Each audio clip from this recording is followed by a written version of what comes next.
Mercoledì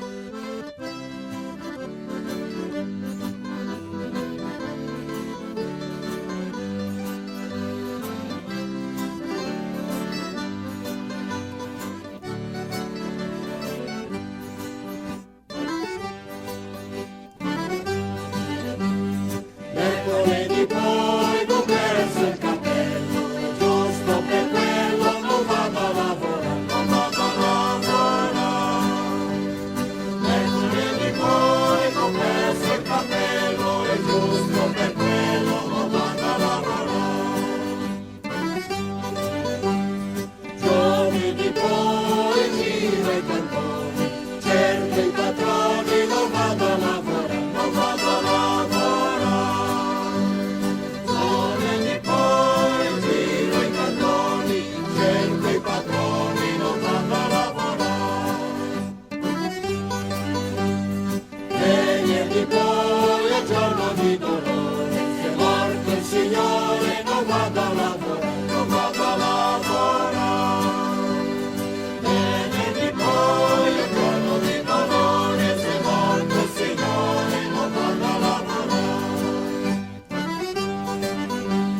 Sabato poi io entro in bottega, mi sento in galleggia, non vado a lavorare, non vado a lavorare.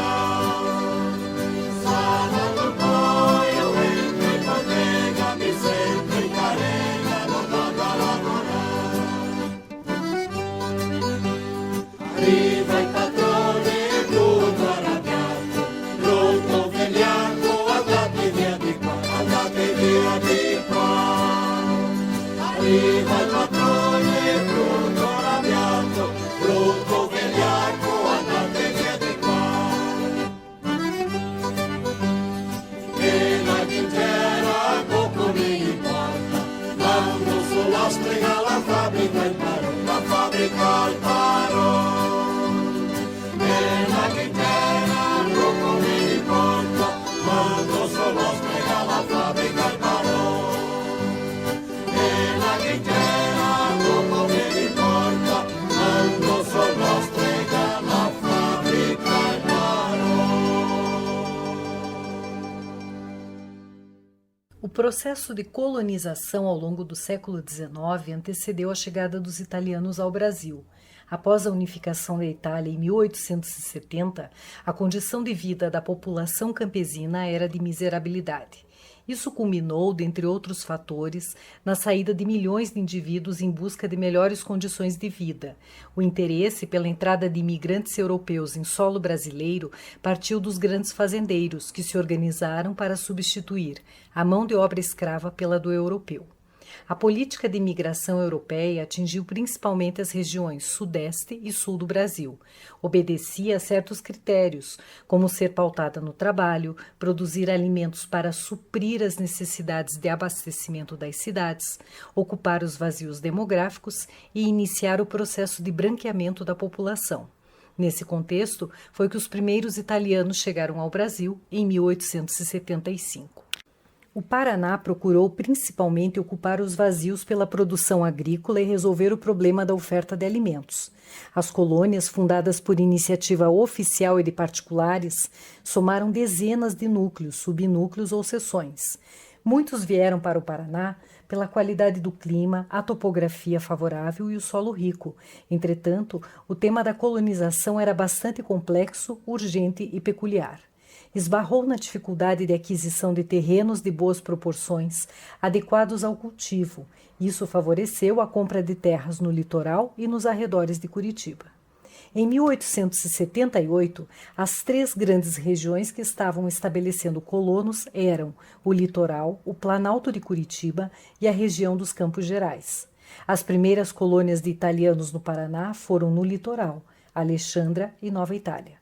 Os italianos alocados no entorno de Curitiba contribuíram para a criação de um cinturão verde, voltado à geração de uma agricultura de abastecimento local. Fixaram-se nas colônias anteriormente fundadas e naquelas habitadas por imigrantes de outras etnias. Dentre elas estavam a colônia Argelina, Pilarzinho, Murici, Orleans, Inspetor Carvalho, Antônio Rebouças, Presidente Faria, Maria José, Balbino Cunha e Antônio Prado.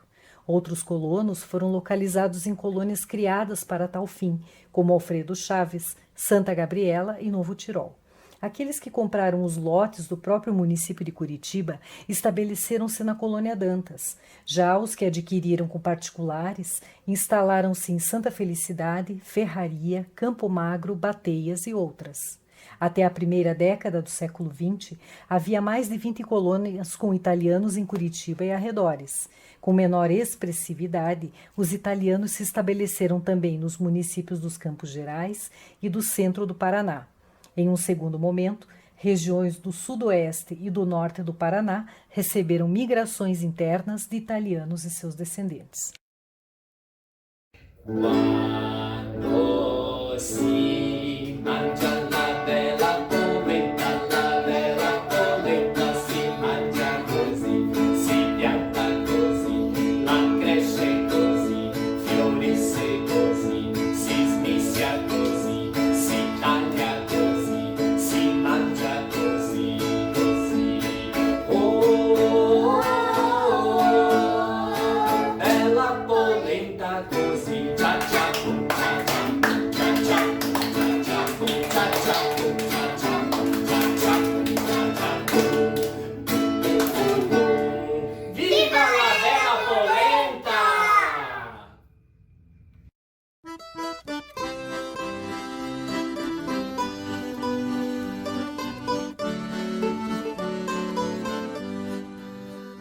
Aqui é a colônia de Santa Maria do Novo Tirol, da Boca da Serra, em Piraquara, Paraná, na região de Curitiba. Aqui é uma colônia que foi fundada por imigrantes provenientes do Trentino Alto Adige em 1878.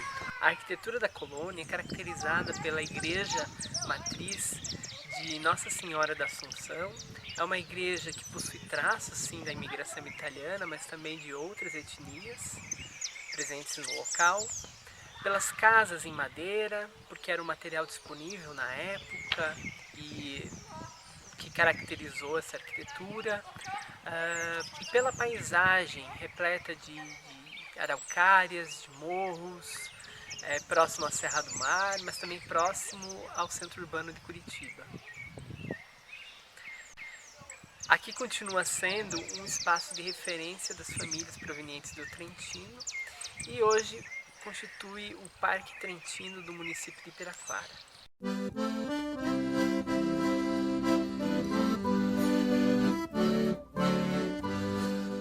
Um outro exemplo de colônia de imigração italiana é de Antônio Rebouças, no município de Campo Largo, na região metropolitana de Curitiba. Essa também foi uma colônia criada pelo então governo provincial do Paraná e recebeu imigrantes provenientes sobretudo do Vêneto, assim como diversas outras colônias da região de Curitiba. Esses imigrantes eram originários principalmente das províncias de Vicenza, Treviso e Padova. A arquitetura produzida por esses imigrantes ela é caracterizada pelo emprego da alvenaria de tijolos e também da madeira, que era o material disponível. A colônia de Antônio Rebouças possui uma igreja dedicada a Nossa Senhora do Carmo. E esta possui características muito semelhantes às igrejas da região central do Vêneto, com um campanário alto e destacado do corpo principal da edificação. Esse modelo de arquitetura religiosa ele se repete em diversas outras colônias da nossa região. Em todas as colônias italianas, hoje nós percebemos que a arquitetura ela se funde com o meio natural e com o patrimônio imaterial. Nessas comunidades estão presentes celebrações, ofícios tradicionais, saberes, formas de expressão e a própria língua, o talhã, que é a nossa língua de imigração.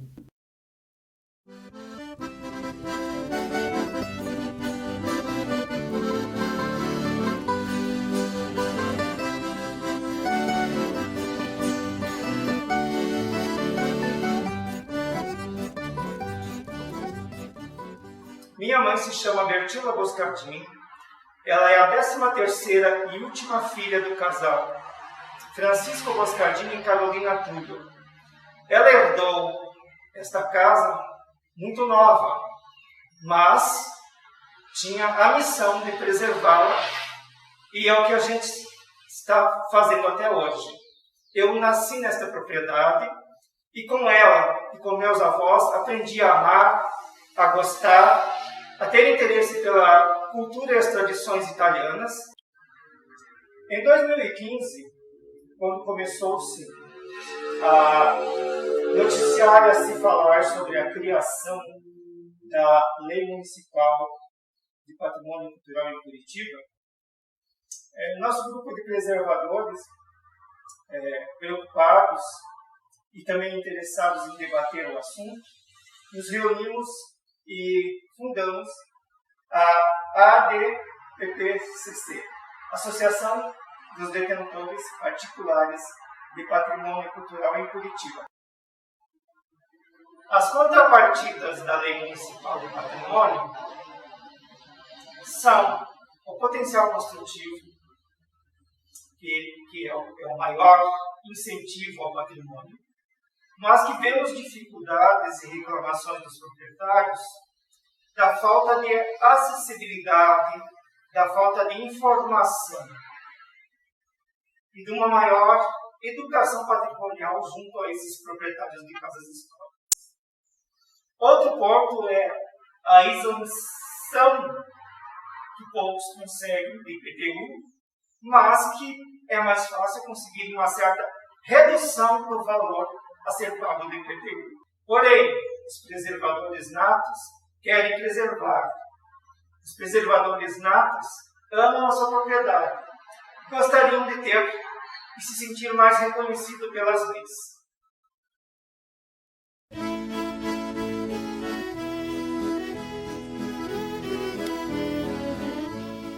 A colônia é muito importante, porque a gente é o que é hoje por causa da colônia, né? Aprendemos a ser o que a gente é hoje por causa dos nonos, como disse a minha mãe, 5 gerações aqui e se mantendo o mesmo costume, aquele almoço cedo, café cedo, trabalhar lá fora, plantar, produzir, comer, tudo aqui. O falar também, a nona ensinou a mãe ensinou a gente, eu ensino meus filhos.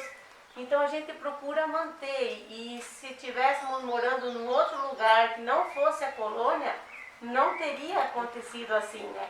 A colônia Faria, ela está ameaçada, a gente vê enquanto morador aqui que ela está ameaçada, é a passagem do contorno norte, que já vem sendo estudado, e isso é um traçado muito antigo. A população da colônia não está dizendo não ao contorno, nós estamos dizendo não ao traçado. O contorno ele pode ser feito, ele precisa, mas o traçado é que não é legal. Ele está passando dentro da colônia Faria de uma forma muito agressiva, derrubando casas antigas que têm uma história, como por exemplo essa. Onde nós estamos sentados aqui vai ser o meio das 2 pistas. Essa casa vai deixar de existir, vai passar exatamente aqui. Então, fora a fauna e a flora que só existem na colônia Faria, você tem animais que você encontra aqui e não encontra em outros lugares. E as áreas de preservação, de manancial, tudo isso. Então, o traçado pode e deve sair, mas o contorno, mas o traçado tem que mudar, é preciso ser mudado. Porque, pelos estudos, é um traçado de 45 anos atrás. Naquela época era uma outra situação. Hoje já tem muita história, muito adensamento aqui também. Então, vai ser muito prejudicial, e a gente sabe que existe outra possibilidade dele passar em outro lugar, que não destrua a história, a cultura, as famílias, todo esse patrimônio histórico que existe. Então é muito triste saber disso. Existem vários riscos, mas o pior deles é o traçado, que vai acabar separando famílias, separando gerações aí, porque nós não vamos mais ter o mesmo contato que a gente tem, né?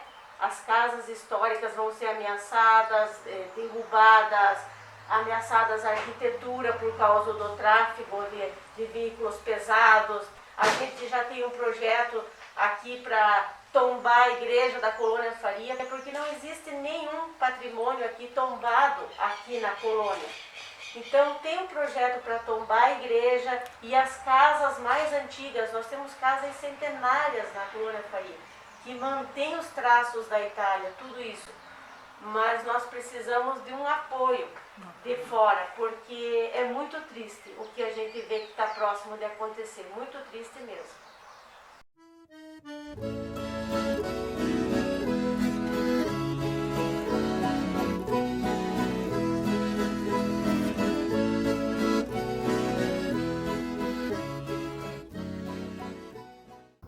Nos anos 90, coordenei uma pesquisa sobre a produção do espaço do imigrante italiano na região metropolitana de Curitiba, devido a algumas considerações.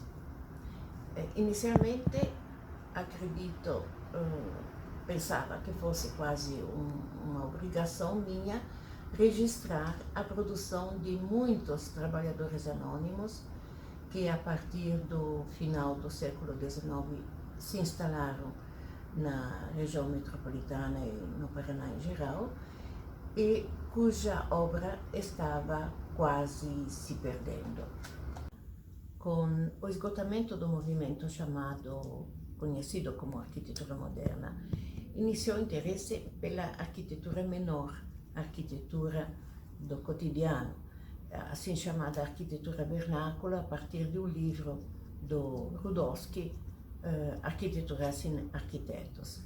Na época, escrevi: a arquitetura vernacular é a resposta às necessidades físicas e às instâncias culturais, valores, sonhos de um grupo. Se baseia na tradição, sendo resultado de um longo processo de experimentações que se fixa em modelos utilizados por gerações. A produção do espaço, portanto, é uma manifestação cultural entre as mais relevantes. No caso dos imigrados, eles trouxeram os modelos conhecidos com os quais se reorganizaram nos novos ambientes. Esta pesquisa foi válida não apenas para os alunos que repercorreram a história das famílias e revalorizaram suas origens, mas também para os moradores, moradores das ocorrências levantadas, porque no início eles estranharam um pouco o nosso interessamento, mas em seguida eles consideraram que se a Universidade Federal se interessava, devia ser alguma coisa importante, então se sentiram valorizados. Muitas ocorrências já não existem mais. A inexorável chegada da área urbana não é a única causa desses desaparecimentos. Muitos outros fatores concorrem. Por isso, foi importante registrar estas ocorrências que, na realidade, fazem parte de um fragmento da história paranaense, bem como, afinal, fazem parte da história da Itália.